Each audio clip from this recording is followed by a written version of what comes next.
Welcome back to another Big Ambitions tips video. This time we're going to look at how to set up and optimize an office firm. In the example, I'm going to be creating a law firm, but this works the same for a web agency.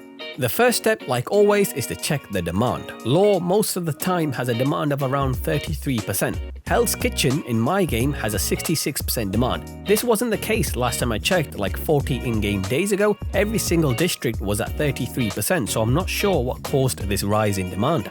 Also, this huge office building has become available to rent. It's the only office building in Hell's Kitchen at the moment, but it's also the best. 40 days ago, there was no building available at all, so I think this used to be a law firm that closed down, which raised their demand. With a 50 customer limit and a huge traffic index, I've hit the jackpot. Office buildings don't seem to have a higher capacity than 50, so it's the biggest of its kind. I instantly rent it out and start my law empire. If you have no obvious choice of location, then I'd go for the Midtown district as it's the most lucrative. Almost every business makes more money in Midtown. You could also raise the demand by buying out the competitors if you have the money.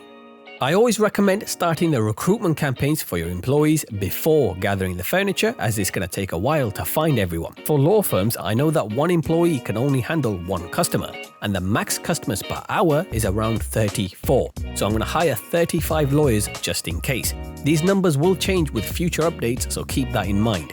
I'm also going to need HR managers to cover the lawyers and one cleaner.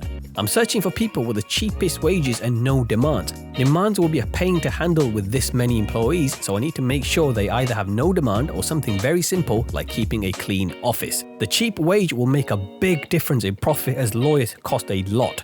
You can get cheap ones for $55 per hour and expensive ones can sometimes cost $85, so that's a $30 difference. Now, if I'm open 24 hours a day, that will be a saving of $720 per day just from one person. Now multiply that by 35, as that's how many lawyers I'll have. I'll be saving $25,000 a day. And that's just one business. The more employees you have, the bigger the benefit of cheap wages. Their low skill doesn't matter, as I'm going to train them before opening the business. Training is faster when done manually, so I like to boost them to 50% before assigning them. But it does take time and costs $250 daily for just one person. If money was an issue or I needed the office open straight away, then I'd employ them and let the HR managers do the training. Gathering the furniture is quite a task. To make the process quicker, I ordered deliveries for both the furniture and office supply store. Also, since the office supply store was actually right next to my building, I hauled furniture with a van as well. If you are ordering deliveries, you can't receive 2 pallets at the same time, so choose different time slots. You also can't order from the same store twice, so that's why you need to use both stores. Right now, it's a pain gathering all the furniture, but it will get easier in future updates. Altogether, I needed 35 computers, 35 tables, and 35 chairs. Since I was only hiring people with no demands, I don't need to buy anything else apart from a cleaning station. If you're on a tight budget, you can start small and hire fewer employees. You don't need to max everything out like I am. Also, make sure you buy the standard table, not the standard office desk, as it costs twice as much.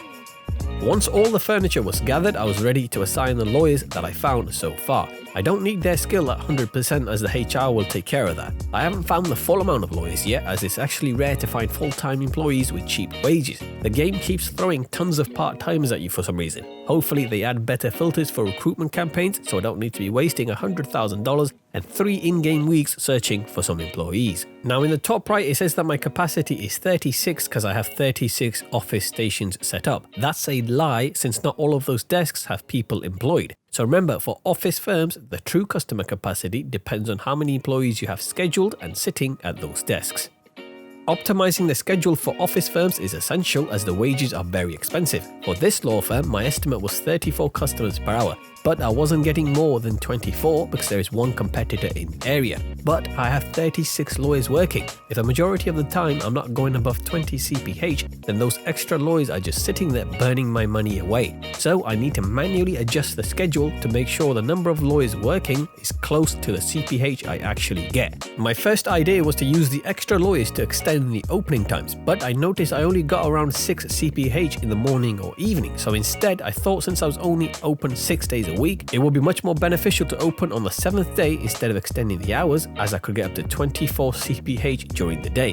I even added all the employees that had 2 hours left on the limit to the 7th day. With this setup, I was using the employees more efficiently, saving a large amount of money in wages. Keep in mind, your setup will be different as it depends on your budget, capacity, and number of employees you have. You could sit and spend ages gathering data and working on a schedule to get it completely precise, but I don't think it's worth it. It takes a lot of time and the schedule could need changing if competitors open up or close down, so don't worry about getting it perfect. If you're looking for a general template, see what your highest CPH is on a Saturday. Mine was 24, so I employ 24 lawyers on that day. Then make Friday and Sunday the same, as they are also busy days. Then for the rest of the days, I employ 18 people, as the CPH doesn't get higher than 18 during the week. This is the quicker version of optimizing, as you don't need to adjust for each individual day, but it will still reduce your wage expenses considerably. That's everything for this video. Consider subscribing for more big ambitions tips, and I'll see you in the next one.